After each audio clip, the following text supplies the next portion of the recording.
All right, hey everyone, welcome back. Ready for another deep dive? Today we're tackling something that I know a lot of you have asked about, phrasal verbs. Yeah, these little combos can be tricky. Oh, absolutely. But they're also the key to sounding, well, more natural, more fluent. We've got a whole bunch of resources here, Yeah. and we're going to break them down into everyday situations so they're easier to remember and to actually use.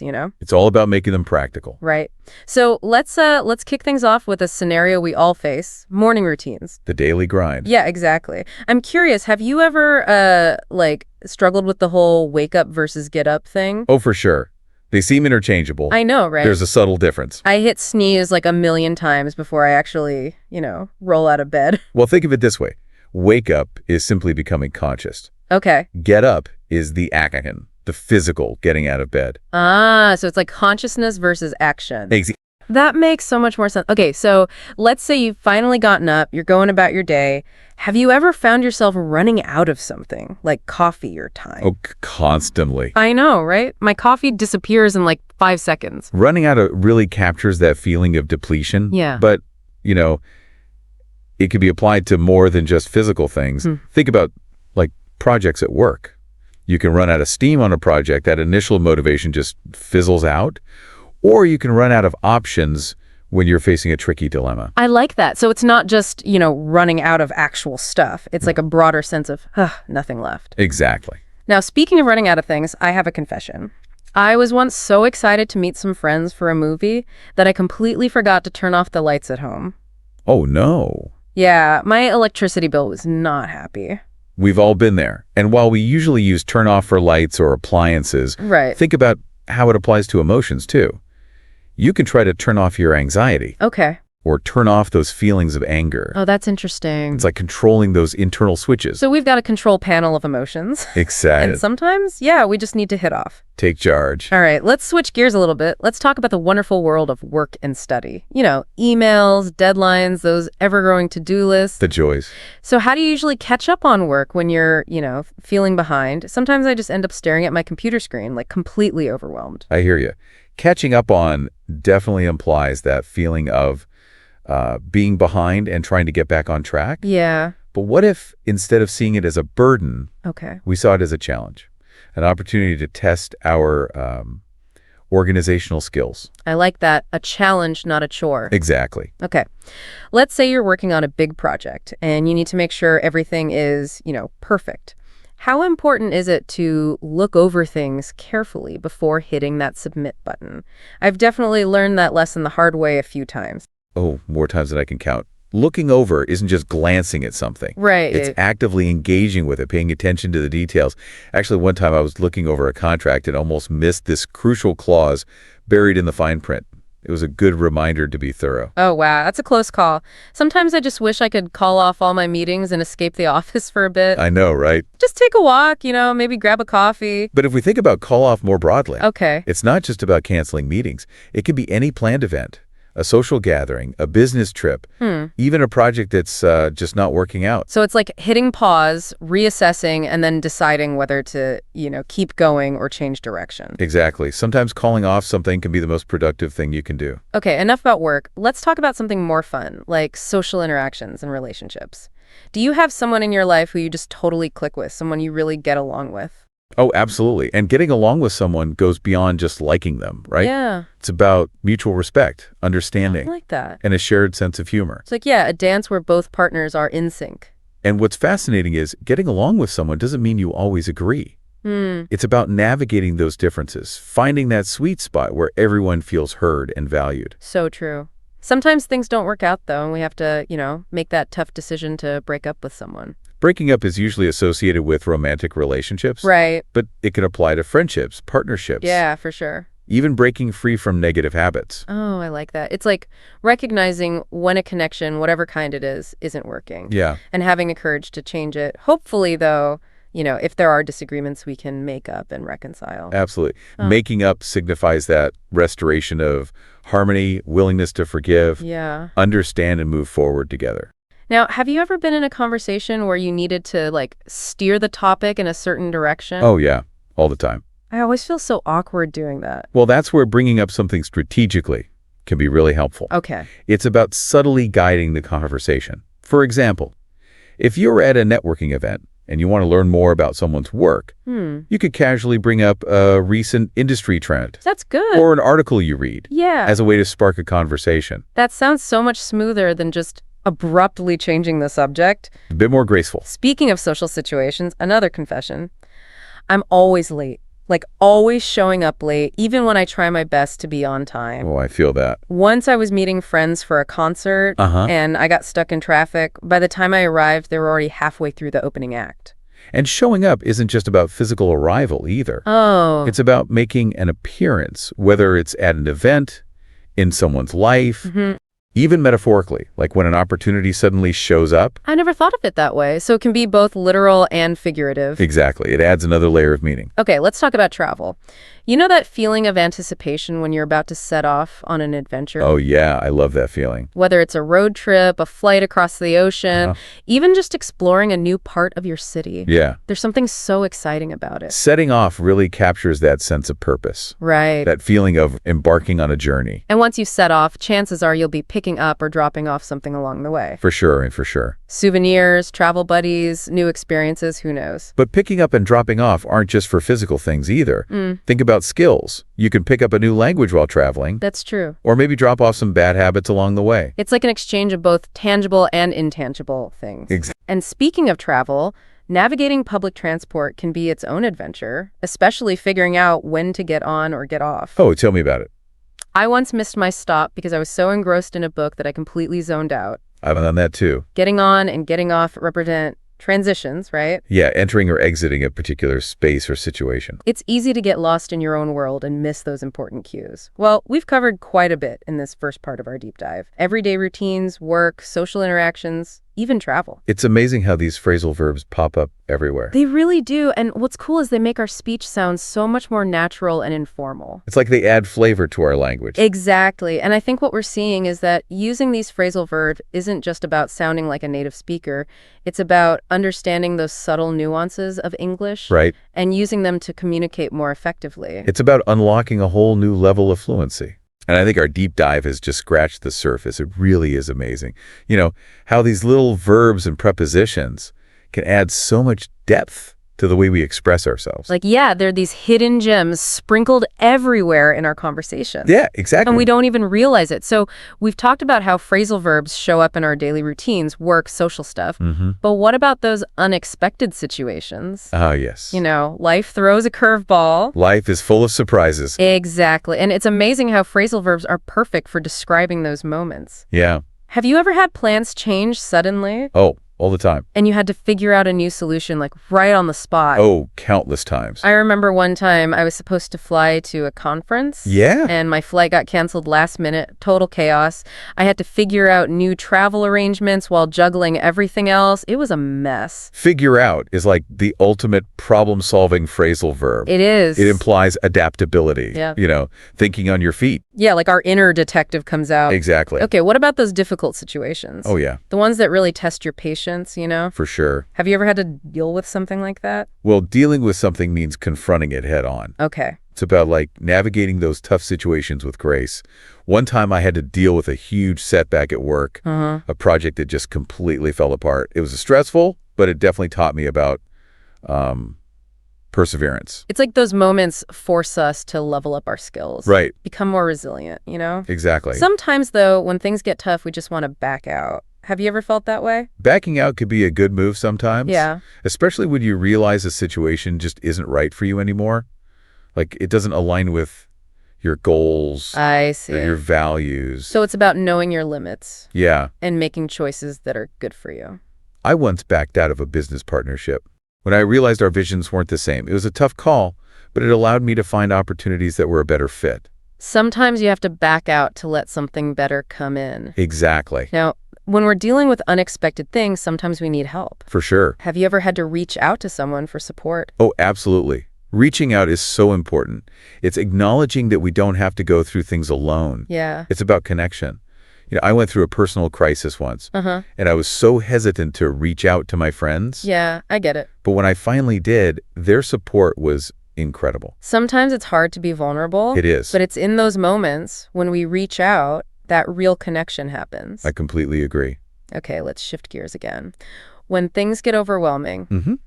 how do you calm down? Oh, that's a good question. Calming down is about finding those things that help us regulate our emotions, right? For me, it's nature. A walk in the park, listening to birds, I love that. just feeling the sun. Yeah. It helps me reconnect with myself. Nature has this amazing ability to soothe us, doesn't it? It does. It does. Sometimes all it takes is a few moments of quiet to down and see things more clearly. Have you ever had to stand up for something you believe in? Oh, absolutely. Standing up for something takes courage. It does. It's about advocating for what's right, even when it's hard. I once saw someone being treated unfairly, and I felt compelled to stand up for them. That's so brave. It wasn't easy, but it taught me about using my voice for good. And sometimes standing up for something means speaking out against injustice, Right. raising awareness about important issues. It's like, yeah, each time we speak out, we plant a seed for change. And those seeds can grow into powerful movements. Okay, so we've talked about phrasal verbs for unexpected situations, challenges, even standing up for what's right. Uh-huh. But what about those moments of joy? The celebrations? Oh, yeah, those are important too. Phrasal verbs can add so much energy to those expressions, you know? They can. Have you ever had to cheer someone up? Of course. Like when a friend was going through a rough time, Yeah. you just wanted to brighten their day. Cheering someone up is all about spreading kindness. Like we have this superpower to make someone's day better. Yeah, exactly. And you know, sometimes those acts of kindness lead to unexpected connections. Have you ever run into someone you knew just by chance? All the time. Running into someone unexpectedly can be so fun, It can. like these serendipitous encounters. It really is. I ran into a former colleague at a coffee shop once, Mm-hmm. and we ended up talking for hours. It's like the universe is playing matchmaker. Sometimes it feels that way. Have you ever had a dream or a goal that you were really hoping would work out? Working out implies that sense of effort, the perseverance to reach a goal. I always wanted to write a book, Wow. and I spent years working on it, facing rejection after rejection. But I kept going, and eventually it all worked out. That's incredible. The book got published. It was amazing. It shows that the journey is just as important as the destination. Yeah. And when things finally work out, it make all the effort worth it. Spoop of things working out. Have you ever had an idea or a plan that suddenly came together perfectly? Oh, I love that feeling. Coming together implies that sense of harmony Yeah. when everything just clicks. I was working on this complex project once, Uh-huh. and we were hitting roadblocks left and right. I've been there. But then we started communicating better, collaborating more, Okay. and suddenly it all came together. We achieved our goals, and it was a real testament to teamwork. It's like when individual efforts create something much bigger, right? Exactly. And sometimes that coming together goes beyond teams and projects. It does. It's like communities uniting for a cause. Yeah. Or even global movements working towards a better world. It's a beautiful thing. We've covered so much ground in this part of our deep dive. Phrasal verbs for unexpected situations, celebrations, making a difference. It's really incredible how these little verbs and prepositions can add so much nuance to our language. And what's really exciting is that this is just a glimpse. Yeah. There are so many more phrasal verbs out there to explore. Right. It's a reminder that learning a language is a journey that never ends. You know, it's incredible how phrasal verbs manage to sneak into every part of our lives. They really do. We've talked about everyday stuff, work, relationships, Yeah. even dealing with the unexpected. Uh-huh. But there's one area we haven't touched on yet, our thoughts, ideas, that whole internal world, Right. It's fascinating how phrasal verbs help us express those things. They do. How do we even talk about those mental processes without them? Exactly. It's like they give us a language for thinking. Think about when you're trying to think something through before making a big decision. Oh, tell me about it. I overthink everything. I'll mull it over for days, weighing the pros and cons, imagining all the possibilities. It's exhausting, but I think it's important to, give those big decisions the time they need. I agree. And it's interesting how you used both think something through and mull it over. They both involve deep thought. But mull it over suggests a more passive process, like letting an idea simmer in the back of your mind. So mulling it over is like slow cooking a decision until it's perfect. Exactly. But sometimes mulling isn't enough. Sometimes you need to actively work something out. Right, yeah. That implies a more focused problem-solving approach. Okay, so it's like shifting from relaxing to okay, gotta figure this out. Exactly. And sometimes when we're working something out, Yeah. it's helpful to look back on past experiences, to see what we can learn from them. Looking back on our past can be really insightful, can't it? It can. It's like using our past as a guide. I often find myself looking back on my career choices, the good and the bad. And it helps me appreciate how much I've learned and grown. It's like our past becomes this, like, compass. Yeah. But we're still the ones steering the ship. Exactly. Now, sometimes when we're trying to understand something new, Yeah. we need to break it down into smaller pieces, right? Oh, absolutely. Especially when it's something complicated. Breaking something down is all about simplifying, Right. making things easier to grasp. Okay. As a teacher, I do this all the time. You have to break down complex ideas for students. Yeah. Find ways to make them relatable. It's like you're guiding them on this learning journey. That's a great way to put it. And sometimes that journey involves looking at things from different perspectives. Yeah. Oh, for sure. Especially when we're stuck in our own way of thinking. Looking at things from different angles is so important for critical thinking.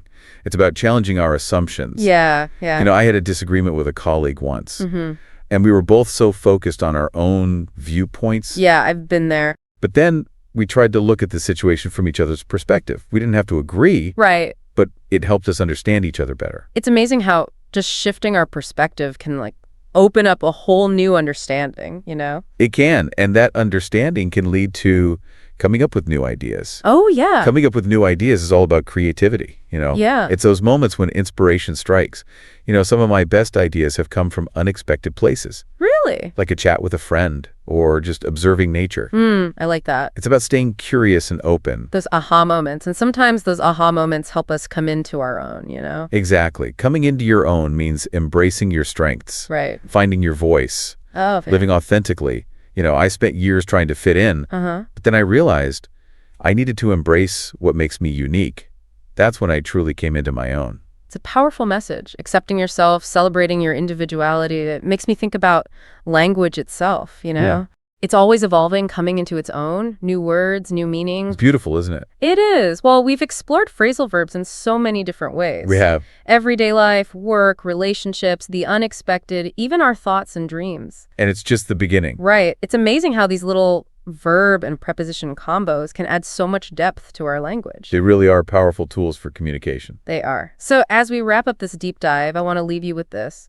Think about the phrasal verbs you use. How do they shape the way you see the world? And how can you use them to express yourself more fully and connect with others in a meaningful way? Keep exploring, keep learning, and keep those ha moments coming. Thanks for joining us on this deep dive. Ever feel like you're just one or two phrases away from sounding like really fluent in English? Yeah. Well, we're diving into a podcast script today. It's called Fluent Conversations, and they say they found 15 of those magic words. Huh, interesting. Yeah, so it's not about, like, sounding super smart, right? Right. It's about that natural flow you hear, like, native speakers Years using, like, I can explain something perfectly, but it'll still sound like I'm reading it from a textbook. Oh, for sure. So to show us how it's done, this script has a conversation between these two friends, Emma and Jake, Okay. to show these words in action. Okay, I like that. And then it breaks down each word. Gotcha. Ready to eavesdrop. Let's do it. Okay, so Emma starts by saying, I ran into Sarah yesterday at the mall. Okay. Now Jake, he jokes that he pictures her, like, literally crashing into Sarah, Ah, which I thought was hilarious. yeah. But it's funny because run into is one of those phrases that doesn't translate literally, like it means to meet by chance. Yeah, yeah. But think about it. Doesn't it sound way more natural than just saying, I met Sarah? Oh, exactly. Yeah, it's casual, right? Yeah. Off the cuff. But I think there's like even more to it than just being casual. Oh, okay. So choosing ran into instead of met, it kind of shows like a cultural preference. Okay. So in English, we often like to use more indirect language, Huh. especially when we're talking about something that like we weren't expecting, like running into someone. I never thought about it like that. Yeah, So it's not just what you say, it's how you say it. exactly. There's so much packed into these, like, simple words. For sure. Okay, next phrase. Emma asks Jake, could you give me a hand with these boxes? Okay. Of course, Jake knows she just needs help, right? Right. Not a literal hand. Aha. It's another example of this, like, indirect language thing. Yeah, I was going to say definitely. So give me a hand. It makes it sound nicer, right? Yeah. It's more like we're working together, not me demanding something. Exactly. Exactly. It assumes that, like, we're already on good terms. Right. Interesting. So even when we're asking for help, English speakers, we like to beat around the bush a little bit. Well, it's not really like avoiding the question. It's more about, Okay. being polite Okay. and not sounding too direct or demanding. Makes sense. Okay, so then Emma says, we need to wrap up this meeting soon. Okay. So wrap up, I feel like this is one of those words that you can use all the time Oh, yeah. in Absolutely. so many situations. It works for meetings, projects. Yeah. even just conversations. Exactly. And what I think is so cool about this is it paints a picture in your mind, right? Right. It's like you're really tying everything up together. Yeah, I can almost see it. Yeah, and I think because it's so visual like that, it makes it more memorable. Oh, totally. Yeah, and easier to use. Okay, next one. Emma says, I'll keep an eye on your bag while you get coffee.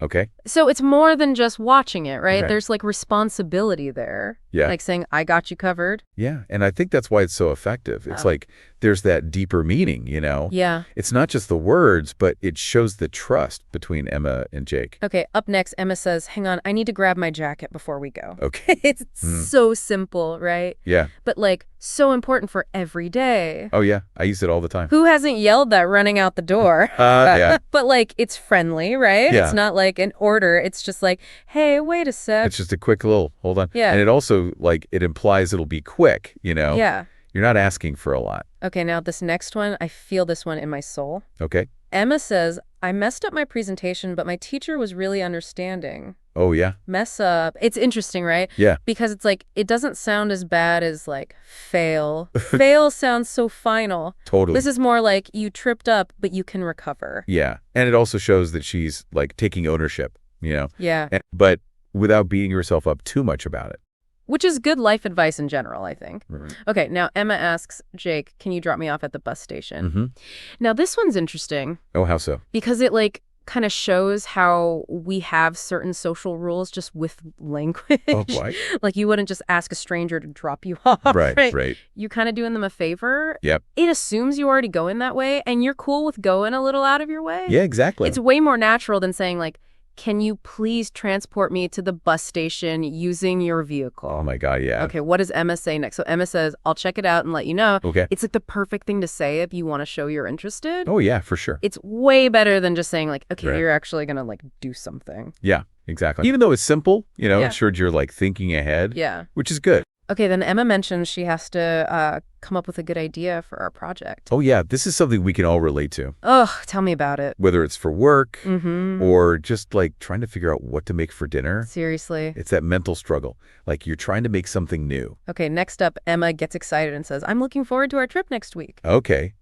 This one is just like pure excitement, right? Yeah, exactly. Anyway. And it's cool how she brings Jake into it, you know, Yeah. by saying our trip. Yeah. It makes them, like, closer because they're both excited. Okay, but then reality hits. Emma says, I need to figure out how to fix this problem. Yeah. We've all been there. Oh, for sure. This just shows, like, you're not going to give up. Right. You're going to find a way to fix it. Exactly. So we already saw her mess up earlier, and now she says, I was late, but I made up for it by bringing coffee. Oh, nice. Smooth, right? Right, yeah.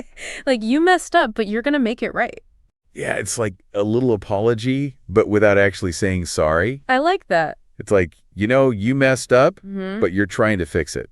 Okay, then things get a little dramatic. Jake says he passed out from exhaustion. Okay. So it means to faint, right? Yeah. But by adding, like, from exhaustion, Right. you really know how tired he must have been. Like, he couldn't stay awake. Yeah. Okay, we're getting to the end of their conversation, and Jake says she showed up late to the party.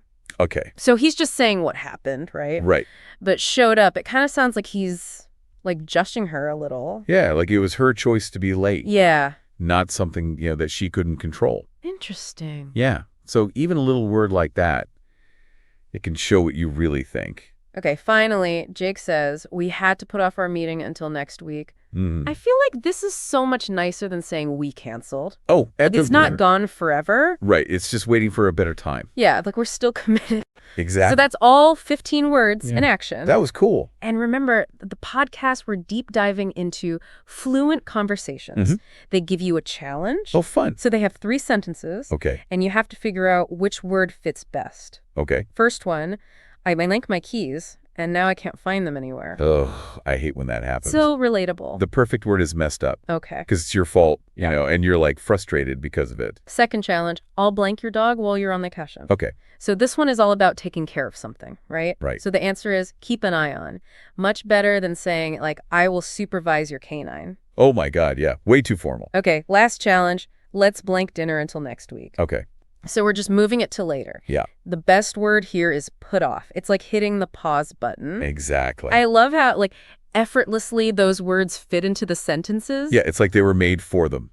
And that's why it's so important to master these, like, everyday words. Right. Because they make you sound so much more fluent. Exactly. It's like building blocks for your conversation. So we learned a lot, huh? Yeah, I think so. Just from those 15 words. Right. And just like hearing them in a normal conversation. It's kind of crazy how much we can pick up just from that. It really shows you that like fluency isn't about, knowing every word in the dictionary. Right. It's more about like how you use those words to connect with someone. To really get your point across. Exactly. Yeah. So what does this all mean for like our listener? Well, it means they can like totally improve their fluency Okay. just by like looking at the phrases they use every day. Yeah. Instead of just saying stuff without thinking. Right. Like actually think about why you're using that word. Okay. Yeah. And like how it makes the other person feel. Yeah, that makes a lot of sense. And if you can do that, you'll sound so much more natural. And confidence is... So, okay, we get it. We got to use the right words. But like, how do we actually do that? Good question. Well, I have a challenge, kind of like in the Fluent Conversations podcast. Okay.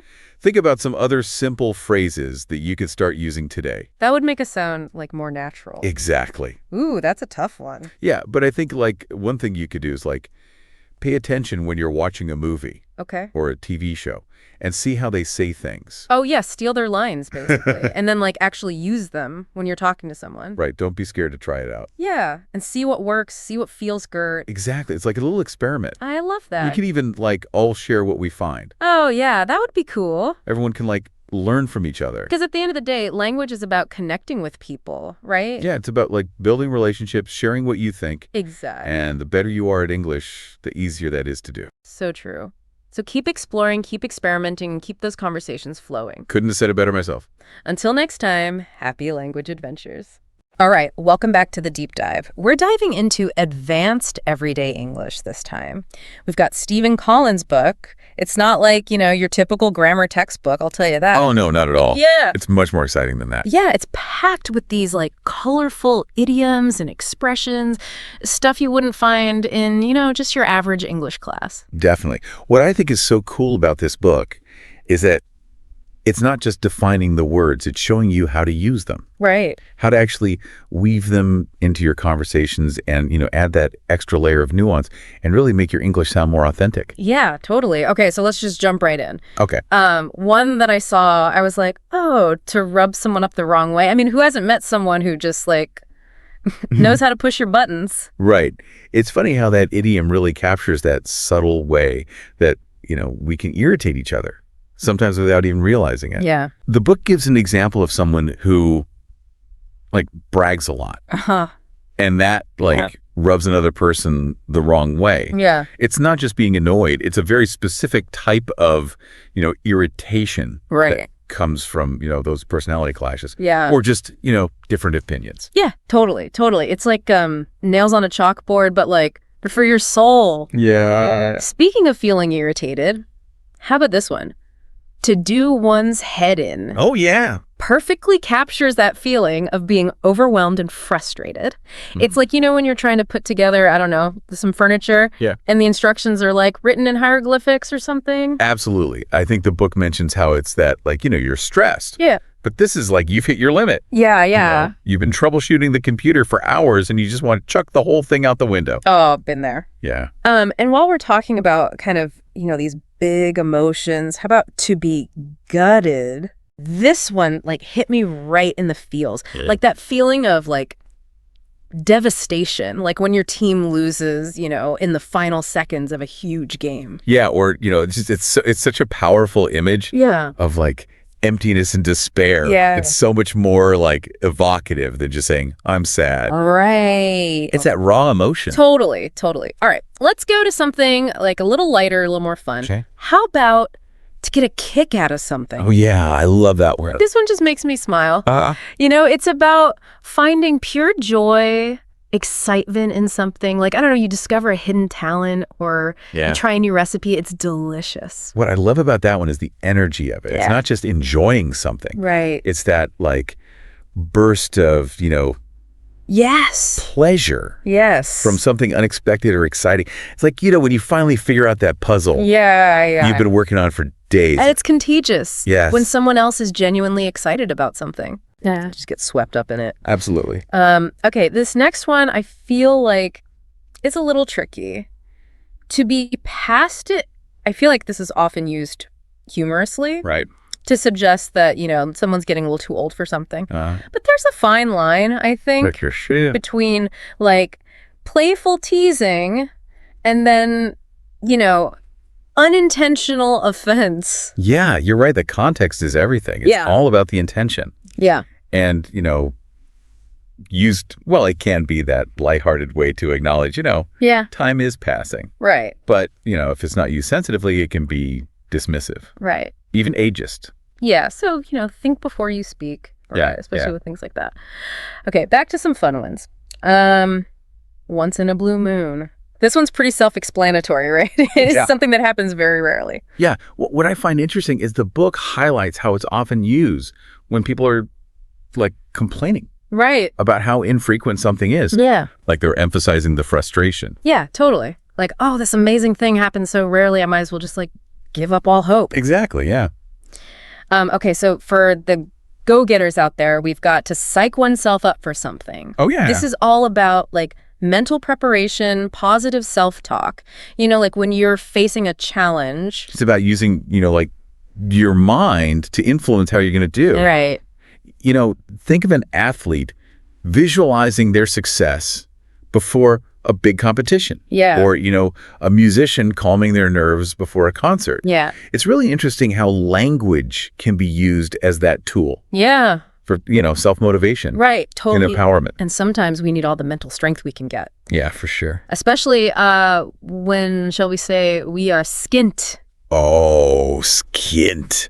I love that word. I love that word. Such a colorful way to say, like, broke, short on money. And using slang like that well, it could really demonstrate, that you have a grasp of informal English. Right. You're comfortable with that more, like, playful, expressive side of the language. Absolutely, yeah. Speaking of expressive language, how about clutching at straws? This is such a vivid way to describe that feeling of, like, desperation when you're holding on to, like, the slimmest sliver of hope, even when logic is telling you, like, it's probably not going to happen. What's so interesting about this one is where it comes from. Okay. It's actually from the image of, like, a drowning person. Oh, wow. Desperately grabbing anything, even straws, to stay afloat. Wow. So just, like, perfectly encapsulates that feeling. Wow, that is so interesting. Okay, and last but not least, we have one that's shrouded in a bit of mystery. Okay. A dark horse. That person who seems to come out of nowhere and surprise everyone. Like hidden talents, unexpected success. I love that one. It's a good reminder to never underestimate anyone. Yeah. Even those who fly under the radar. Yeah. Yeah, for sure. It's like discovering a hidden gem, or witnessing, like, a burst of brilliance. There's a certain thrill to that, Absolutely. And dark horse is a really great example of how language evolves over time. Okay. It started in horse racing. Right. Referring to a horse whose abilities were unknown. But now it's applied to all kinds of situations. Wow, so cool. I don't know about you, but I feel like my vocabulary has just, like, expanded tenfold already. I know. We've only just scratched the surface here. Yeah. But I think what's so important is that, mastering these idioms, it's not just about memorizing definitions. Right. It's understanding those subtle nuances, the cultural context. Yeah. And really how they can add, depth and richness to the way you communicate. Totally. It's about taking your English from, like, textbook perfect to, like, native speaker fluent. Exactly. That's a journey worth taking, I think. It really is. Yeah. But, what strikes me about these idioms is that they're not just about sounding impressive. They're about capturing those subtle shades of meaning that can be so hard to express with simpler vocabulary. Yeah. They really are. It strikes me is that they're not just about sounding impressive. Right. It's about capturing those subtle shades of meaning that, like, you wouldn't be able to express with simpler vocabulary. That's so true. Like, you wouldn't say, I'm feeling a bit, rubbed up the wrong way by this situation. It doesn't have the same impact. No, it really doesn't. And I think that's why, mastering these expressions can really elevate your English. It's like having this whole new set of tools to express yourself more precisely, more authentically. It's about painting a more vivid and colorful picture with your words. And speaking of colorful language, what about slang? Oh, yeah. The book mentioned, like, skint as an informal way to say that you're broke. Yeah. And I just love how slang can just add personality and a sense of familiarity to a conversation. Absolutely. Yeah. And being able to use slang appropriately, I think, is a sign of like really advanced language proficiency. Right. Shows that you understand the nuances of informal communication. Yeah. You're comfortable stepping outside of that like textbook English. But, knowing when and where to use slang is key, right? You don't want to accidentally offend someone by using a term that's too casual or inappropriate. Exactly. It's all about reading the room and adapting your language to that social context. Yeah. And, that's a skill that comes with practice and, exposing yourself to different communication styles. Yeah, totally. It's like learning the unspoken rules of a new culture. Yeah. But, through language. For sure. One thing that really struck me when I was reading this book was the power of imagery in language. Like so many of these idioms create such vivid mental pictures. Yeah. And that makes them so much easier to remember and understand. Absolutely. Think about clutching at straws. That image of a drowning person. Right. Desperately trying to grab at anything, even straws, to stay afloat. Right. It's so powerful. Yeah. And it perfectly captures that sense of desperation, Yeah. the dwindling hope. And that visual connection makes it stick. Yeah. It's not just a phrase, it's like a story.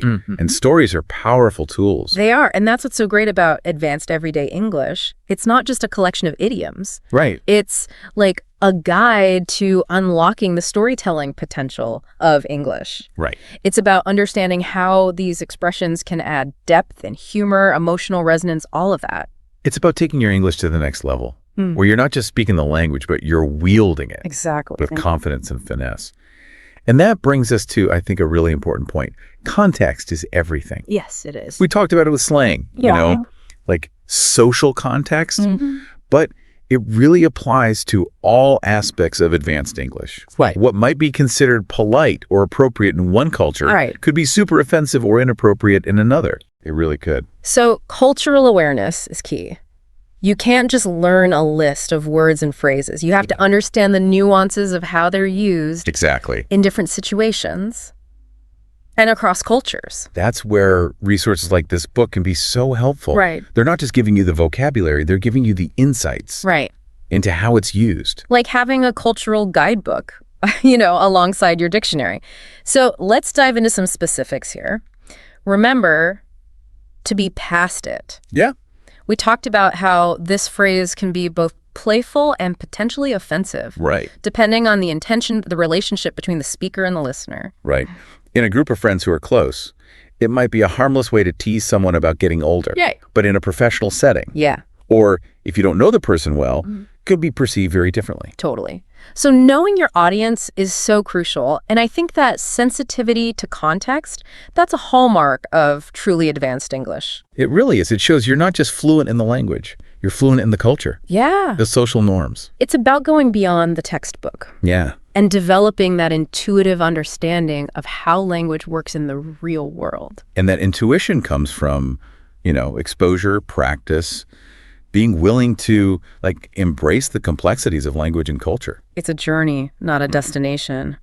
And speaking of journeys, I'm curious, have you ever had any personal experiences where you realized the importance of understanding the cultural context of language? Many times, actually. It makes you realize how much our language is a product of our culture. Yeah. What seems totally natural to us can sound really strange to someone else. It's like you're seeing your own language, for the first time, with new eyes. Exactly. Noticing all the, little quirks and things that you've just always taken for granted. Exactly. I remember one time I was trying to explain the word "saudade" to a friend who's an English speaker, and there just isn't a direct equivalent in English. For that feeling of longing and melancholy for something that's gone. Yeah, I've definitely run into those kinds of untranslatable words in other languages too. It makes you realize that language is so much more than just a communication tool. Right. It's a reflection of a culture's values and beliefs and even their emotional landscape. It really is. And that's what makes learning a new language so cool, you know? Yeah. It's not just about the vocabulary. It's about broadening your understanding of the world Right. and how other people experience it. Yeah, it's like you're opening a window into another culture's soul. I love that. And speaking of expanding our understanding, I think we've covered a lot of ground today in this deep dive into advanced everyday English. We've explored idioms. We talked about slang and the importance of cultural context. Yeah, we went beyond the simple definitions and really got to the heart of what it means to master a language. Right. It's so much more than just speaking correctly. It's about effective communication, expressing yourself authentically, really connecting with people on a deeper level. It's about using language as a tool for creativity and empathy and understanding. Couldn't have said it better myself. Yeah. And remember, everyone, the learning never stops. Keep exploring, keep learning, keep having fun with the language. Yeah. And who knows, maybe one day you'll be the one sharing your own untranslatable expression with the world. We hope this deep dive has inspired you to continue on your own language learning adventure, and we'll see you next time on the deep dive.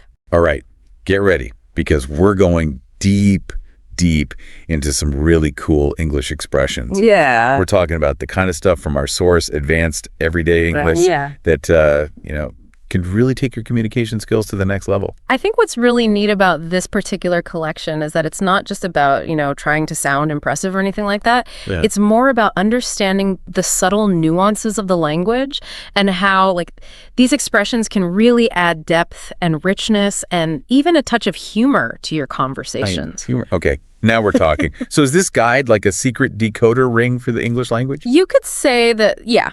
Take the phrase off the record, for example. Most people, they think it just means confidentiality, but there's so much more to it than that. I mean, if you really think about it, it can create, some pretty interesting dynamics. Interesting. Especially when you're talking about power and trust. Okay, so how does off the record become about power dynamics? Well, just think about this. The source gives an example of a mortgage consultant who advises a client to go to their own bank for better interest rates. Okay. But only off the record. Now, why would they do that? Are they genuinely trying to help the client? Or is there something else going on there? Right. Maybe a way to undermine their own company. I mean, that's a good point. Suddenly it just gets a lot more complicated. It does, yeah. Who benefits the most from this kind of off-the-record advice? Right. Is it genuine goodwill, or is it a power play? Yeah. And that's what I think makes these advanced expressions so interesting. Okay. They operate on multiple levels. Right. And they can reveal a lot about the speaker's intentions. This is like linguistic chess. It is. All right, this deep dive is blowing my mind already.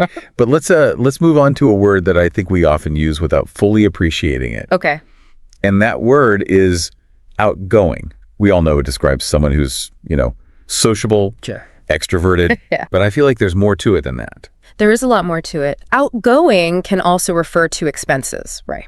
Like if you're, calculating the outgoing costs on a property. Right. Or it can also describe a departing official. Interesting. Like an outgoing president. Picture a job ad. They're looking for an outgoing sales assistant. Yeah. And then in another situation, picture a town saying farewell to their outgoing president. Yeah. Wow. Very different situations. It's all about context, isn't it? It is, yeah. The same word can completely change its meaning depending on the situation. Yeah. So how do we make sure we're using these words correctly? Well, that's where, continuous learning comes in. Brushing up, as the source calls it. Right. It's important, whether it's, language skills or a specific subject or just staying up to date on current events. Brushing up is what keeps our knowledge fresh and relevant. So it's not about just cramming in all this information and then, calling it a day. No. It's about updating, refining what we know. Yeah. I like that. It is, yeah. It's Yeah. a much more sustainable approach. It really is. Okay. Yeah. And speaking of approaches, let's get into the world of touchy subjects Okay. and people. We all know someone who's a bit sensitive, right? Yeah. Takes criticism personally, gets offended easily. Oh, yeah, absolutely. I'm guessing there's more to this word than just, someone who's easily upset. There is. The example that the source gives contrasts touchy with thick-skinned. Okay. And it suggests a whole spectrum of emotional resilience. We all have different thresholds for what we find, offensive or hurtful. Right. And navigating those differences can be tricky. It's like we're all walking on eggshells sometimes. Yeah, it is a bit like that. So is being touchy always a bad thing? Well, that's a good question. And I think it's one that we can explore further as we, dig into all these expressions. I like it. Okay, let's shift gears for a minute and talk about something that could be both, comforting and incredibly frustrating. All right. Cliches. Cliches, yes. those phrases we've all heard a million times. A million times, yeah. They've kind of lost all their meaning. Like, I can practically hear a football manager saying, we gave 110% out there. Yeah, exactly. Why do they persist? Why do we keep using them? That's a good question. I think part of it is that they provide a sense of, like, familiarity Yeah. and comfort. You know, it's like a well-worn path in our brains, easy to follow, Right. and not very exciting. So how do we avoid sounding like a broken record? Do we need to ban cliches from our vocabulary? Well, that's an interesting question. It's one we'll definitely be getting into as we continue this deep dive. Okay, good. But first, I want to lay out another really versatile phrase. Ooh, lay it on me. I like this. Lay out. Yeah. To lay out, it can mean, you know, presenting information clearly. Right. Like laying out proposals in a booklet. Makes sense. It can also describe, like, designing a space, like laying out a garden. Okay. And of course, it can also mean, you know, reluctantly spending money. Oh, I've been there. Like when you have to lay out a small fortune for unexpected car repairs. Oh, tell me about it. So laying out can be about, like, strategic planning, but also, you know, the begrudging act of spending money you weren't planning on spending. Yeah, exactly. It covers quite a lot. Very adaptable phrase. It is. You know, sometimes I feel like a bit of a dog's body, especially in, you know, the grand scheme of things. Oh, the dog's body, yeah. Running around doing those little tasks that nobody else wants to do. Well, our source actually has this fascinating story about Ted Davies. Okay. Now, he started his career as a football club. Dog's body, cleaning boots, doing odd jobs. Interesting. Now, Right. Ted, he didn't let his, you know, humble beginnings define him. Good for him. He used those experiences to learn and grow, Right. eventually becoming a successful football manager. Wow. You know, it's a good reminder. We shouldn't underestimate the value of those, you know, even those seemingly insignificant tasks. That's inspiring, actually. Like they were almost laying the foundation for his, you know, later success. Maybe we shouldn't dismiss the dog's body tasks so quickly. No, I don't think we should. Hidden opportunities there. All right, well, let's talk about something that is so crucial in the world of business. Okay. Breaking even. Breaking even. Yeah. The holy grail. Right. It is for a lot of businesses, yeah. It's that moment when your income matches your expenses. Exactly. The source gives an example of a business hoping to break even in its first year, Okay. which, you know, can be a tall order. It signifies stability. Right. And then, you know, once you've achieved that balance, then you can start thinking about growth and expansion. Yeah. It's like you've built a solid foundation. Yeah. Now you can add a few floors, but what happens when we're so busy, you know, building that we end up with a huge backlog? Oh, the dreaded backlog. Yes, It can really feel overwhelming, it can. whether it's paperwork or, you know, patients waiting to see the doctor or even just our own to-do list. It never seems to end. That's true. So backlogs can be everywhere, not just at work. They really can. But I mean, are they always a bad thing? Well, it depends. I mean, they can be a sign that you're in high demand, Right. but they could also be a sign that something needs to change. Okay. You know, maybe you need to streamline your processes, Makes sense. delegate tasks, Right. or even just say no more often. It's like a wake-up call. It can be, yeah. We need to reevaluate how we're managing our time. Yeah. Okay, let's move on to another communication skill that I think is often overlooked, All right. and that is going beyond just getting the gist of something. Oh, yeah, getting the gist. I think it's like, you know, reading those spark notes for a book. Yeah. You understand the basic plot, but you miss all those nuances. Right, the character development. Exactly. The beautiful language. It's like you're skimming the surface. Yeah, you are. You know, you might see a couple of pretty fish, Right. but you're missing the whole ecosystem down there. So how do we move beyond getting the gist Yeah. and really engage with, you know, the information? Yeah, that's a really good question. One that I think we should explore a little further as we continue our deep dive into advanced everyday English. Let's do it. But first, I think we should shift our attention to something a little more exciting. The world of the up and coming. Ooh, yes.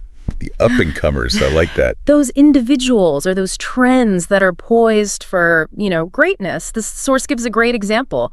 Young politicians who are already skilled at, you know, navigating legislation, foreign languages. Wow. It's like they're already fluent in the language of power. They are. They're the rising stars. How do we identify these future leaders? Well, I think it's a combination of factors. Okay. They often possess, you know, a unique blend of talent, vision, and this willingness to challenge the status quo. It's like they're already writing the next chapter of history Yeah, they are. while the current chapter is still being written. But is it always about being bold and disruptive? That's a great question. And it's one that we will delve into further as we continue our exploration of advanced everyday English.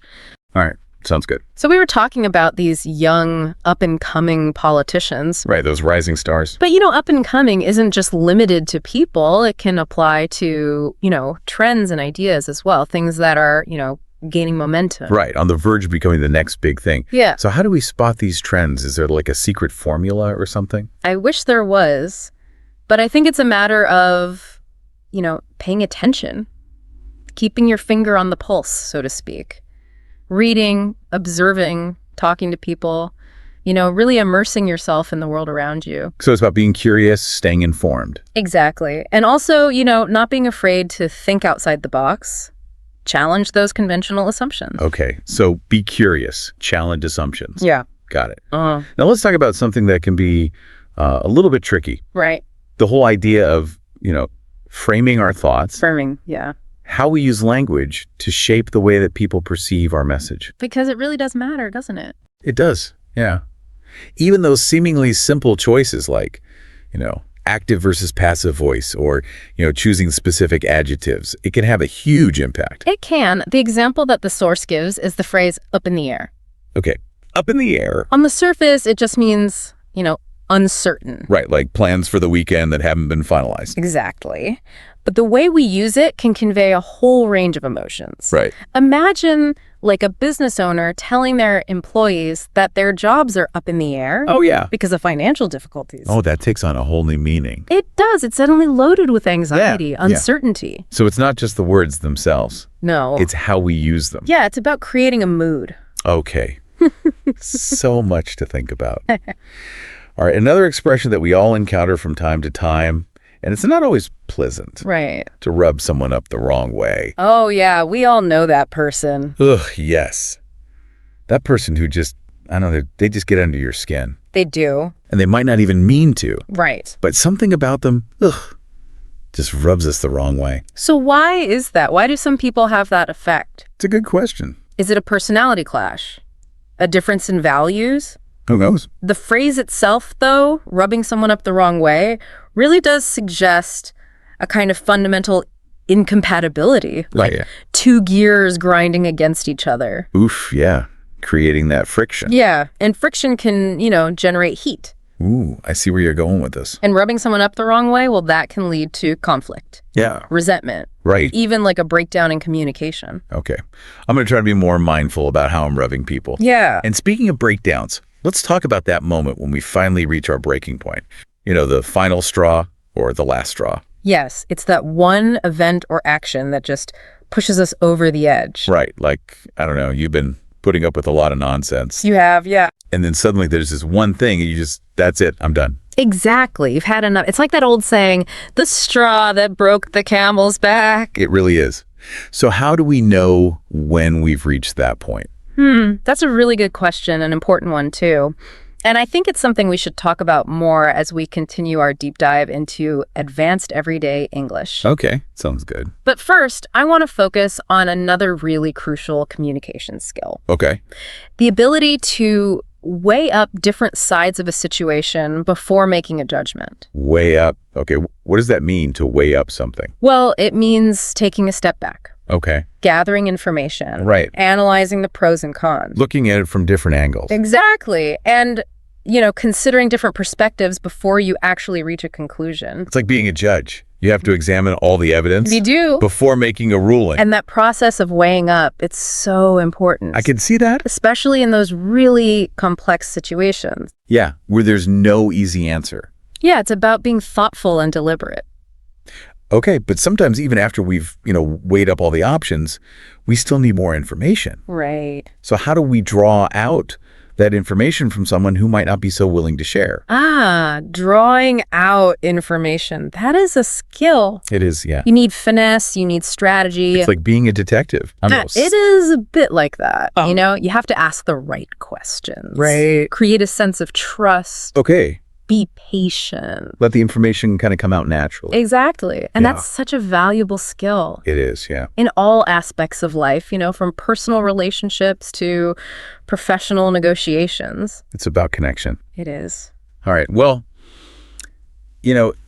sometimes I have to admit I feel completely baffled Baffled, yeah. by certain situations, certain concepts. It's like my brain just hits a wall. Oh, we've all been there. Yeah. Those baffled moments. What is going on? Exactly. Like you're just lost in a maze. Right. With no way out. But is being baffled always a bad thing? That's a great question. And it's one that we can explore further as we delve deeper into advanced everyday English. Okay, let's do it. But first, I think we should shift our focus a little bit and talk about the importance of sometimes keeping a low profile. Keeping a low profile. Okay, I like that. Yeah, it's about, blending in, Right. flying under the radar, avoiding unnecessary attention. So why would someone choose to do that? Is it weakness or is Right. it strategy? Ooh, good question.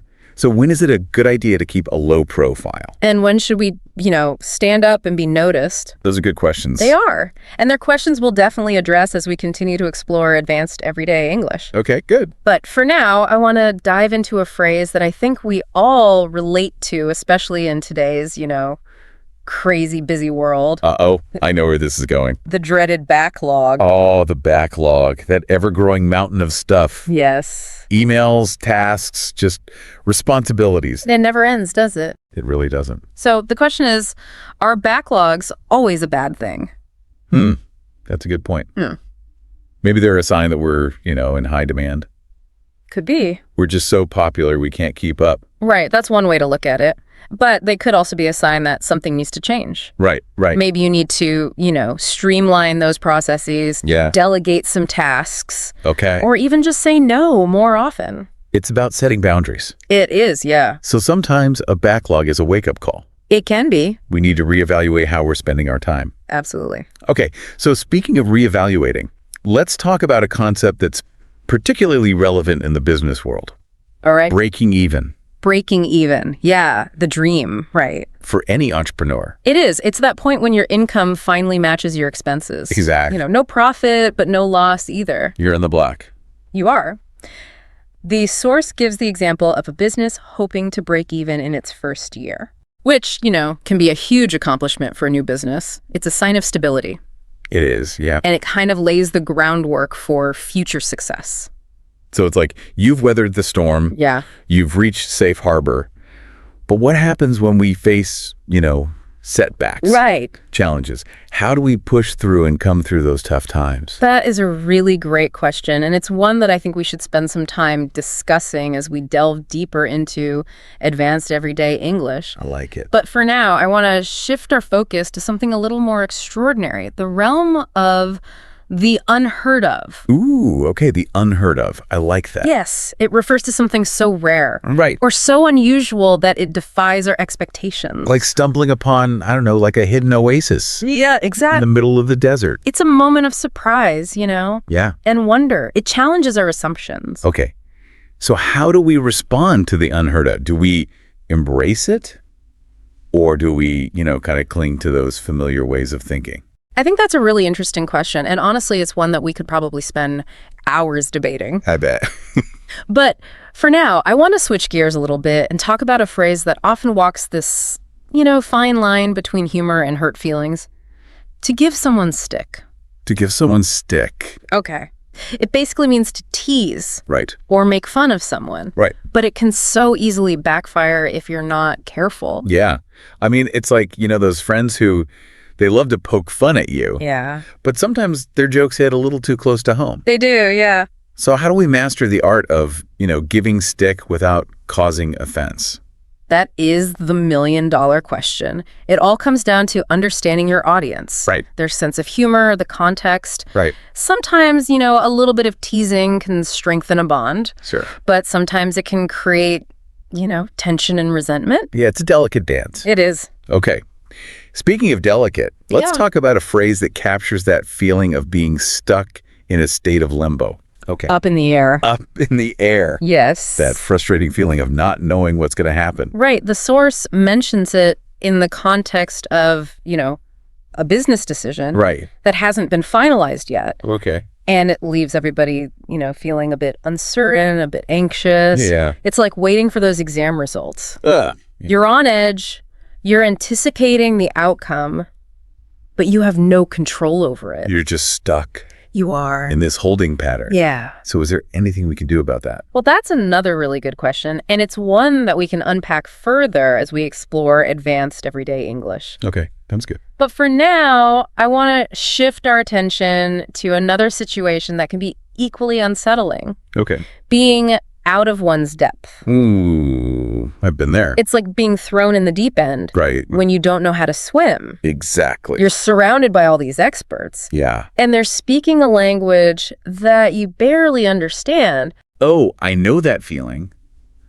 But is it always a negative experience?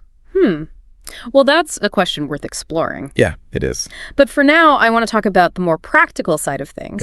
Yeah. How do we navigate those moments when we feel out of our depth? Right. Do we try to, fake it till we make it? Yeah. Or do we admit our limitations? And seek help. Exactly. Ask for guidance. But, we shouldn't forget about those who are often tasked with those, less glamorous jobs. Right. The dog's bodies of the world. Yeah, the dog's body. Our source reminds us that even those seemingly, menial roles Right. can be such valuable learning experiences. Okay. Remember the story of, Ted Davies, the football club dog's body, Yeah. who went on to become a successful manager. Right. Right. He climbed the ladder. He did. And, those early experiences, even though they weren't glamorous, Right. they gave him such a strong foundation Okay. and a really deep understanding of, how the organization worked. It's like those tasks were like secret training missions. They were preparing him for bigger things. Yeah. Maybe those less glamorous jobs are just hidden opportunities. They could be. All right. Speaking of opportunities, let's talk about a phrase that captures that feeling of finally grasping a complex concept, to get one's head around something. Yes, that aha moment. Yes. When the fog clears, Yeah, it all makes sense. it clicks. It does. So how do we get to that point? Is it intelligence? Persistence? Yeah. Just dumb luck? Another great question, and I think it's one that deserves a lot more discussion. Okay. But for now, I want to shift gears a little bit All right. and talk about a phrase that really does require a leap of faith Okay. to give someone the benefit of the doubt. Ooh.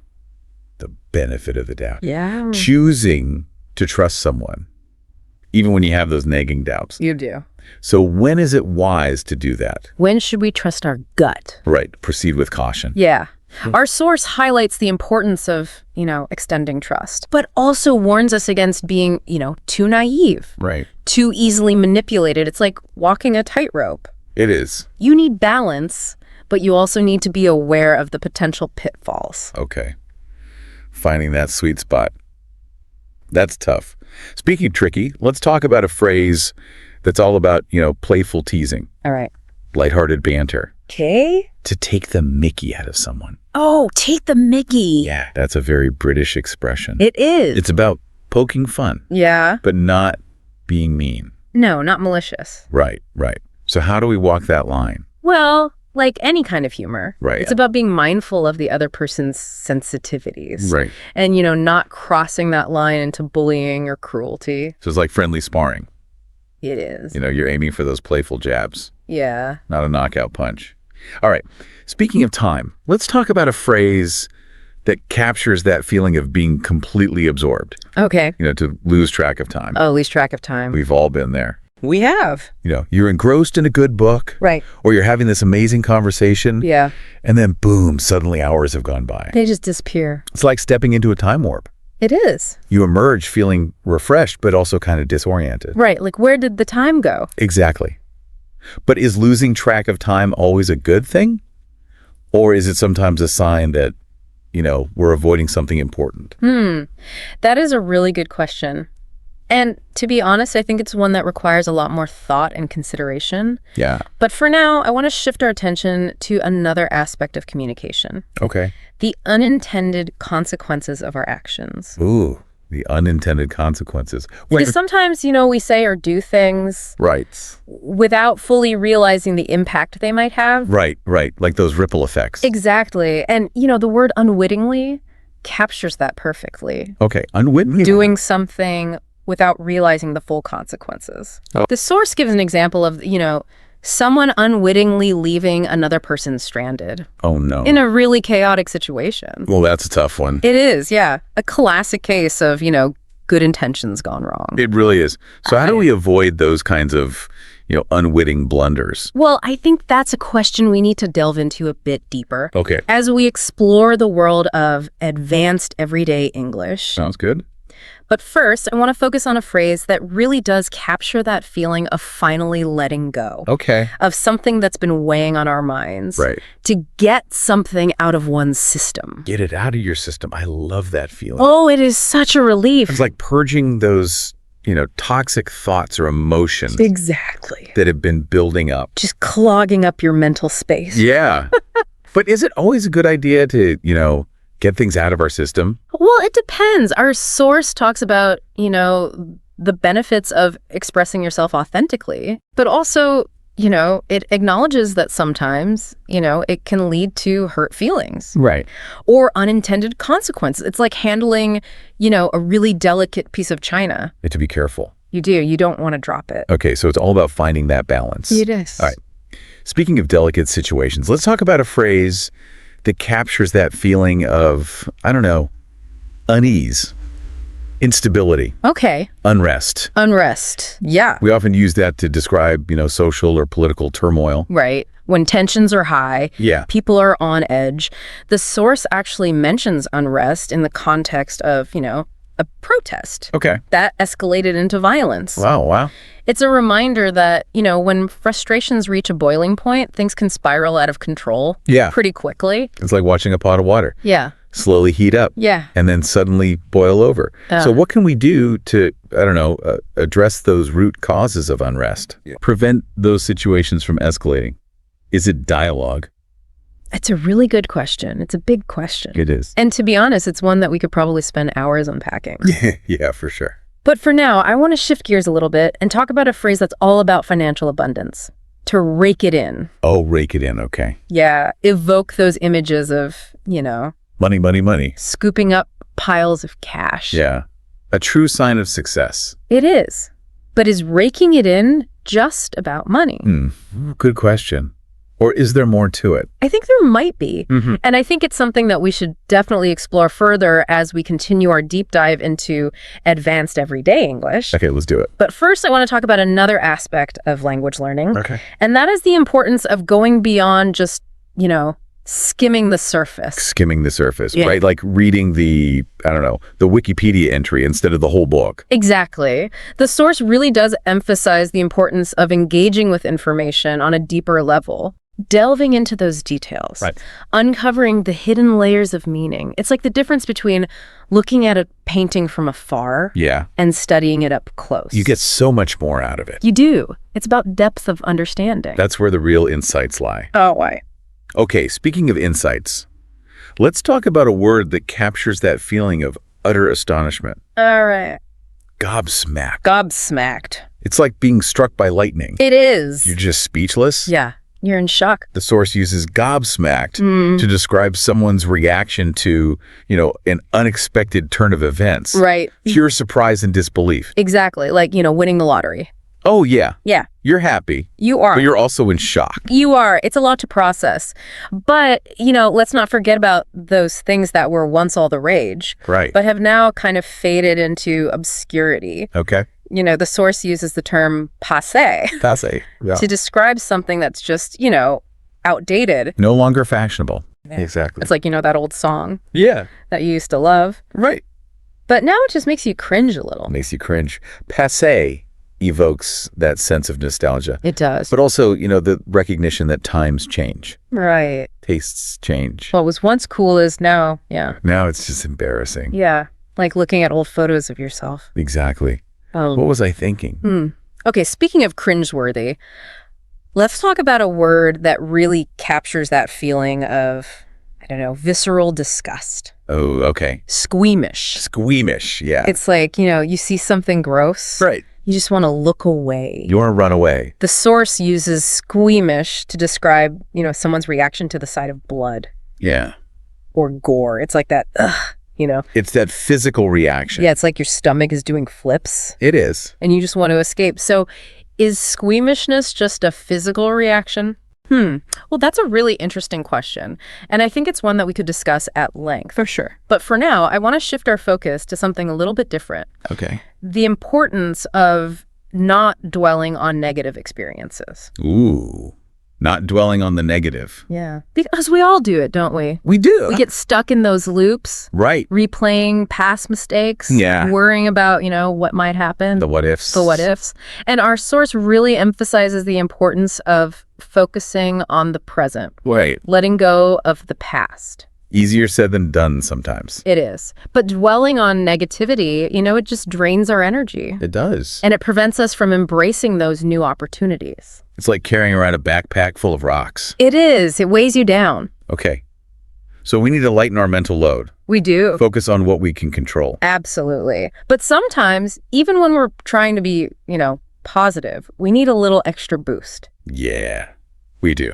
Our source suggests that we might need to psych ourselves up. Oh, psych ourselves up. Okay. Yeah. Like a pep talk. Exactly.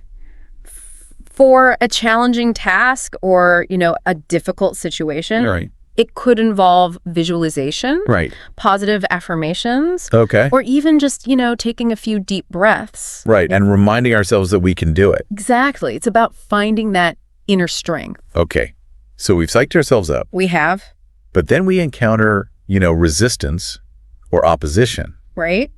So when do we stand our ground Yeah. and when do we back down? That is a tough one. And our source talks about the strategic importance of, knowing when to fight Okay. and knowing when to retreat. Makes sense. Because sometimes backing down, it's not a sign of weakness. Right. It's a strategic move Yeah. to preserve your energy for, more important battles. It's like choosing your battles wisely. It is. It's a valuable skill. Okay, well, speaking of things that can, drive us a little crazy, let's talk about a phrase that captures that feeling of utter exasperation. Right? To do one's head in. Oh, to do one's head in. That moment when you're ready to scream into a pillow. You are. What is going on? The source uses it to describe, that feeling of just being utterly overwhelmed, Yeah, driven to distraction. like your brain is on overload. It is. It needs a break. Yeah.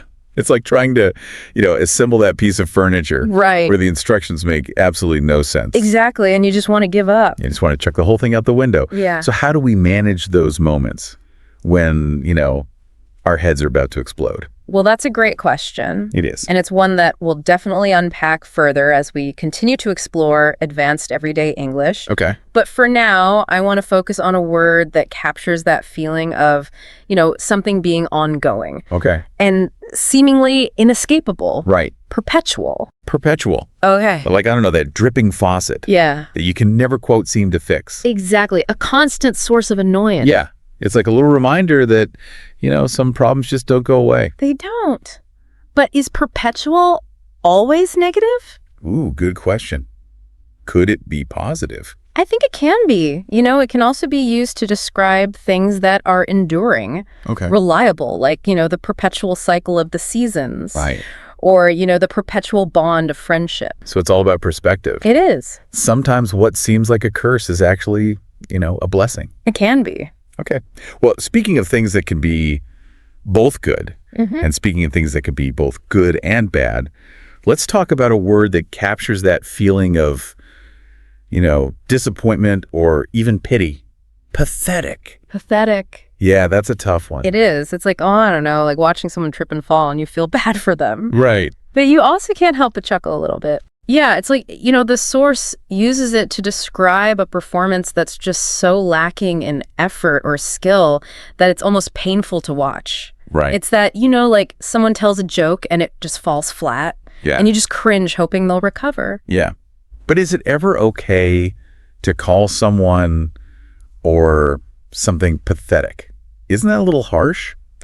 It really depends. Sometimes, it's used in a more lighthearted way. Like Yeah. if you're, teasing a friend about their terrible cooking. Sure. But when it's directed at someone's efforts or character, then yeah, it can be pretty cutting. Okay. So we have to be careful. We do. Words can have a big impact. Speaking of impact, Yeah. let's talk about a phrase that's all about challenging someone's authority. Oh, yeah. To call their bluff. Call their bluff. That's a bold move. It is. Our source uses it in a situation where one person suspects that the other person is exaggerating or lying about their position. Right. It's basically saying, I don't believe you, prove it. Right. It's a risky move. It is. Because if you're wrong, you could lose a lot. Yeah. But if you're right, you gain the upper hand. So it's a gamble. It is. Okay, so high stakes. Let's move on to a word that has a much more positive connotation. Okay. Adept. Adept, yeah. That suggests, a high level of skill. Right, like expertise. It's like, I don't know, that friend who can solve a Rubik's Cube in seconds. Yeah, exactly. Or that colleague who can just whip up a brilliant presentation. Right. And make it look so easy. They do. Our source actually highlights someone who's adept at, reaping the rewards of their actions. So it's not just skill. Right. It's also, shrewdness. Right. Strategic thinking. Like they know how to, make things happen. Yeah.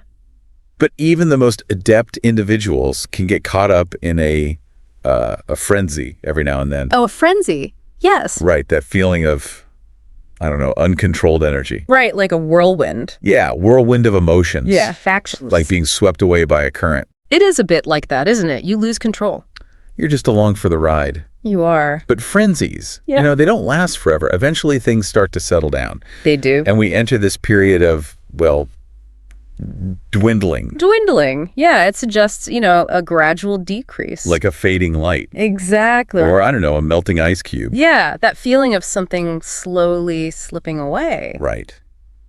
Like the end of summer. It is a bit like that. But even in the midst of decline, we can experience, those sudden upsurges Oh, yeah, an upsurge, yeah. of energy or activity. It's that sudden increase. It's like a wave crashing on the shore. It is. Or, I don't know, a geyser erupting. That feeling of, momentum building. It's like your favorite band announcing a reunion tour. Exactly. Suddenly you're full of excitement. Yeah, yeah.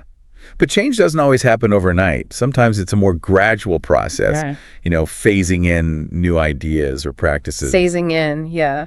It suggests a more deliberate approach. Right, well planned. It's about creating a smooth transition. Right. Minimize the disruption. Exactly. It's like easing into a cold swimming pool. It is a bit like that, isn't it? Dip your toes in first. Yeah. But sometimes we also need to phase out those things that aren't serving us anymore. Phase out. Yeah, that suggests a gradual removal. Right. Like, slowly reducing our dependence on fossil fuels. Okay. Or discontinuing a product. It's like decluttering our lives. It is. Getting rid of the old to make way for the new. But change, whether it's phased in or out, can sometimes leave us feeling a bit, jaded. Jaded, yeah. It's that sense of, weariness or disillusionment. Right, like you've just had enough. You have. The sparkle's gone. Yeah. It's like eating too much candy. Yeah, exactly. It was fun at first. It was. But now you just feel sick. So how do we combat that jaded feeling? Do we need, a complete life overhaul? That's a really good question. I mean, that's probably a topic for a whole other deep dive. Yeah. It is. But for now, I want to focus on a word that I think is often used in a very positive light. Okay. Pledge. Pledge. It suggests a very solemn promise. Right. Like the oath a doctor takes. Or the commitment a couple makes on their wedding day. A vow. Yeah. It implies that deep sense of responsibility. Okay. The source mentions a politician making a pledge to support up-and-coming politicians. Right. And it really does highlight the importance of mentorship Right. and guidance, especially for those future leaders. Yeah, it's about paying it forward. And, I think as we wrap up our deep dive into advanced everyday English, that's a perfect note to end on. It is. It's not just about, sounding smarter or more sophisticated. Yeah. It's about using language to connect, to inspire, to make a real difference. Absolutely. And remember, this journey of language learning, it never really ends. It doesn't. There's always more to discover, always more to learn. I like that. So keep exploring, keep learning, keep having fun with it. This has been another fascinating deep dive into advanced everyday English. See you next time for more linguistic adventures.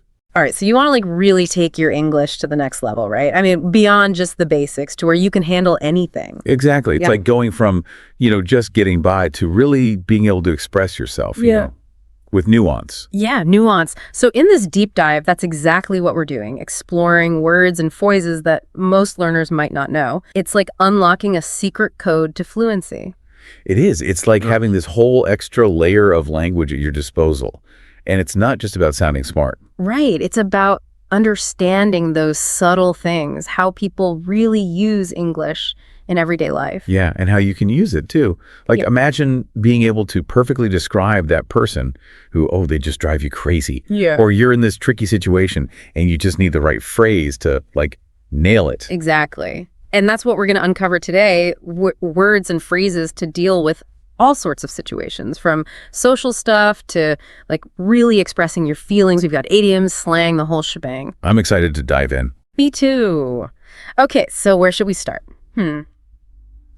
How about those tricky social situations? You know, like you meet someone new and you want to describe them, but you don't want to just say nice or mean. Right, because those are just so basic, and sometimes they don't really capture the whole picture. Yeah, so let's get more specific. For example, one word that stood out to me from our research was dog's body. What do you make of that one? Dog's body, it's not just a servant, right? It's more like you're the one stuck with all the crappy jobs, the ones nobody else wants. Yeah, like you're at the bottom of the totem pole. Exactly. So it really highlights a power dynamic, you know, where someone's being taken advantage of. Ooh, I feel like we've all been there at some point in our lives.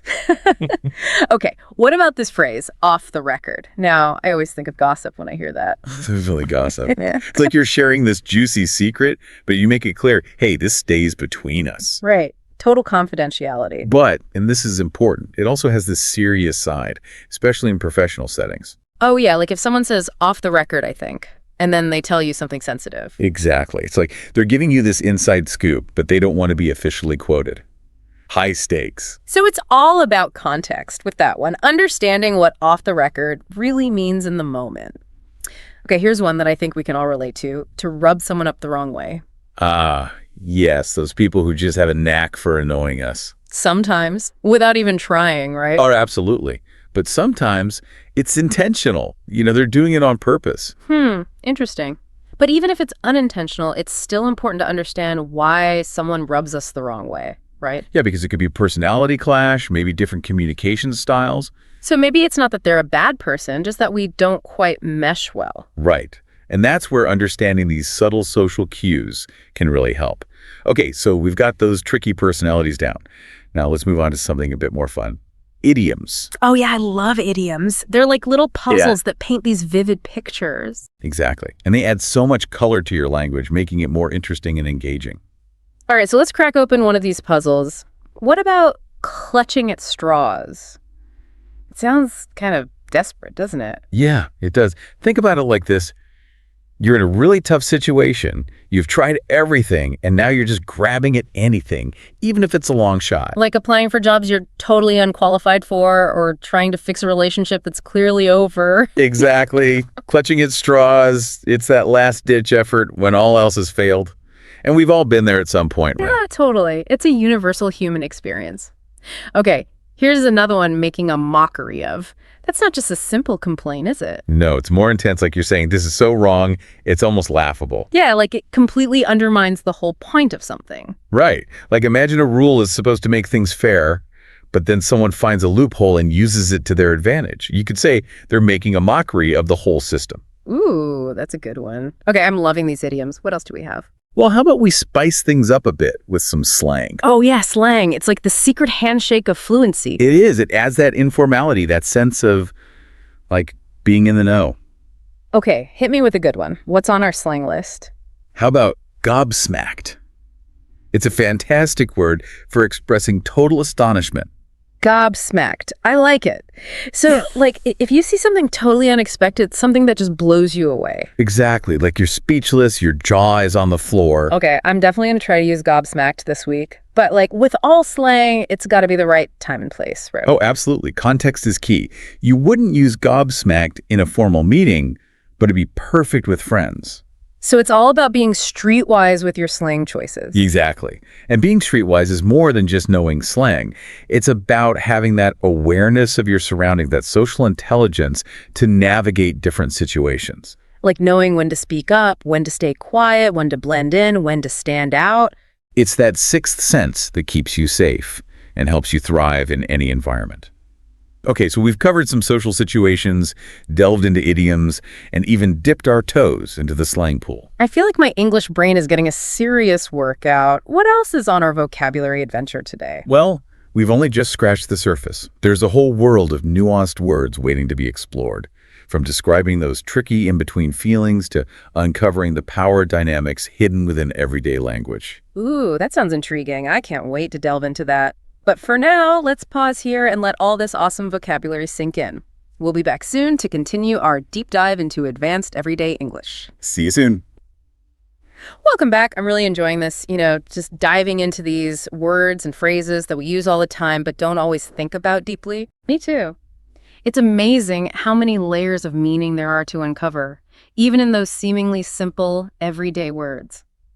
Before we took a little pause, you mentioned words that describe those tricky feelings, the ones that are hard to pin down. I'm really curious about that. What kind of words are we talking about here? Well, think about those times when you're not exactly happy or sad, but somewhere in between, Yeah. Like maybe you're feeling a bit uneasy or perhaps a little jaded. Okay, yeah, I get that. Uneasy, like that feeling of apprehension. Not quite fear, but not exactly comfortable either. Exactly. One of our sources describes uneasy as a feeling of being unsure, fearful, or anxious. They even give this example of someone feeling uneasy about hiring a new employee because they came across as a bit cocky in the interview. Yeah, that makes sense. Like you have this gut feeling that something's not quite right, but you can't put your finger on it. And that's why it's so important to pay attention to those subtle feelings, those uneasy vibes, because they can often be warning signs. What about jaded? Does that word resonate with you at all? Jaded? It's like when you've seen it all before, nothing really excites you anymore. Yeah, that's a great way to put it. Like you're tired, almost cynical, because you've been disappointed too many times. One of our sources talks about feeling jaded from having to catch up on a backlog of paperwork. We've all been there, right? Oh, absolutely. That feeling of just being drained and unmotivated, like, what's the point? Exactly. Okay, so moving on from those tricky emotions, let's look at words that describe people's personalities, those character traits that really make them who they are. One word that jumped out at me from our research was pompous. Ooh, pompous. Not a very flattering word, is it? Definitely not. It's like that person who thinks they're so much better than everyone else. Yeah, and they love to show off their supposed superiority, right? Like using big words just to sound intelligent, even if it confuses everyone else. Oh, yeah, that's the worst. One of our sources even calls a politician a pompous fool for giving this long-winded speech about overseas trade. Wow, that's a pretty strong opinion. It suggests that the writer thinks this politician is completely out of touch, more focused on their own ego than actually helping people. It's amazing how one word can convey so much, isn't it? Okay, how about cocky? Is that similar to pompous? Cocky is definitely in the same family as pompous, but it has a slightly different vibe. It's more about that unfounded confidence, that swaggering, know-it-all attitude that can be really annoying. Like that person who walks into a room like they own the place, even though they haven't really earned it. Exactly. And, one of our sources mentioned someone coming across as cocky in a job interview, which actually made the interviewer uneasy. What do you think that is? I mean, isn't confidence a good thing? It is, but there's a fine line between confidence and cockiness. Cockiness can be a sign of insecurity, like you're trying too hard to impress. And it can also make people question your ability to work well in a team. So it's all about balance, finding that sweet spot between being confident and being humble. Okay, for a more positive trait, let's talk about streetwise. Ah, streetwise. Now that's a good one. It suggests someone who's savvy, aware of their surroundings, and able to navigate tricky situations, especially in a city environment. Like they've got that sixth sense for trouble. They can spot a scam a mile away. Exactly. One of our sources describes someone as being streetwise because they know how to handle troublemakers on their way home. It's about having that instinct for self-preservation, that ability to read people and situations. It's like having that inner radar that helps you avoid danger and make smart choices. Precisely. Okay, let's jump back into the world of idioms for a bit. What about to make a mockery of? We touched on this one earlier, but I think it deserves a little more attention. Yeah, it's a really powerful phrase, isn't it? It's not just about poking fun at something. It's more about expressing outrage. Like you're saying, this is so wrong, it's almost absurd. Right, like when something is supposed to be serious or important, but it's been completely undermined or devalued. One of our sources uses this idiom to describe how A legal loophole completely makes a mockery of the justice system. Exactly. It highlights how something that's supposed to uphold fairness and justice has been twisted and manipulated for personal gain. Okay, let's switch gears a bit and look for an idiom that captures a feeling of accomplishment, that sense of satisfaction when your efforts pay off. How about to reap the rewards? Hmm. It perfectly captures that feeling of, like, enjoying the benefits of all your hard work. Oh, I like that. It's like planting a seed, nurturing it, and then finally getting to harvest the fruits of your labor. Exactly. One of our sources uses this idiom to describe how England would reap the rewards if they won the World Cup. Imagine that collective joy and national pride. It's a beautiful image, isn't it? Okay, before we move on to our next theme, I want to circle back to something we've touched on a few times already, the importance of context in language. Oh, absolutely. Context is everything. It's like the key to unlocking the true meaning of words and phrases. One of our sources gives the example of the phrase off the record. We all know it from gossip, but it can have a totally different meaning in a professional setting, right? Yeah.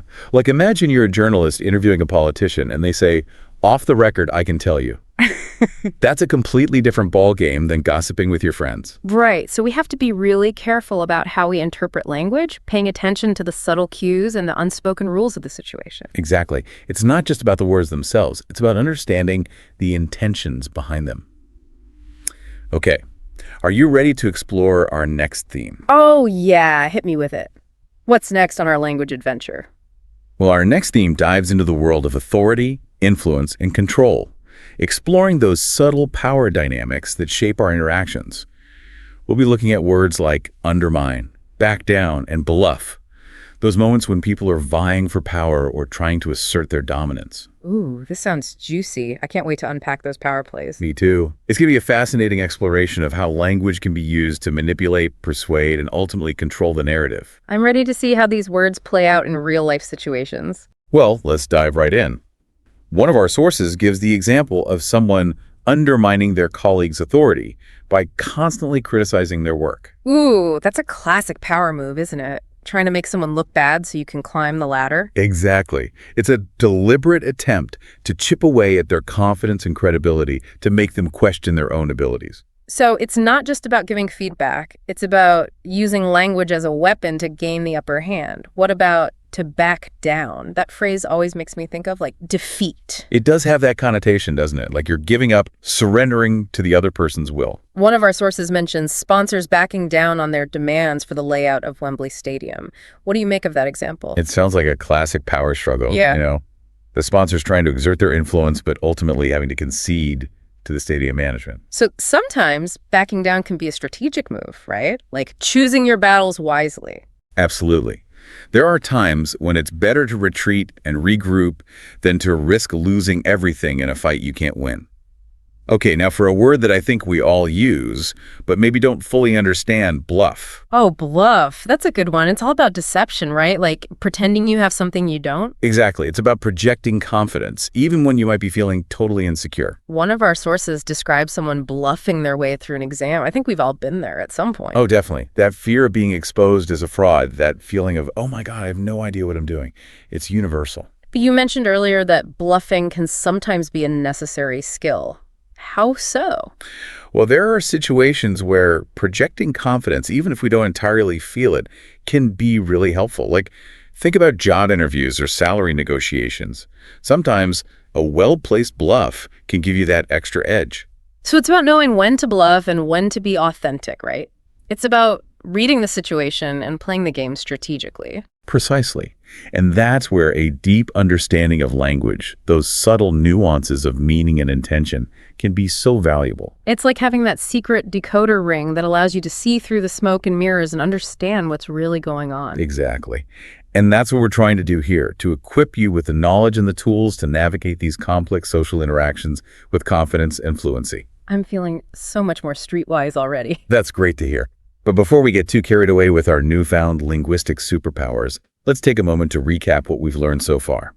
We've explored words and phrases for describing those tricky in-between feelings, for dissecting different personality types, and for understanding those subtle power dynamics that shape our interactions. And we've delved into the fascinating world of idioms and slang, discovering how they can add color and depth to our language. It's been a truly enriching journey so far, wouldn't you say? Absolutely. I feel like we've only just scratched the surface, though. There's still so much more to explore. We've got a whole world of language out there just waiting to be discovered. Exactly. Language is a living, breathing thing, constantly evolving and adapting to the world around us. And that's what makes it so fascinating to study. I'm excited to see where this linguistic adventure takes us next. Welcome back to our deep dive. We've been having so much fun, haven't we? I know, right?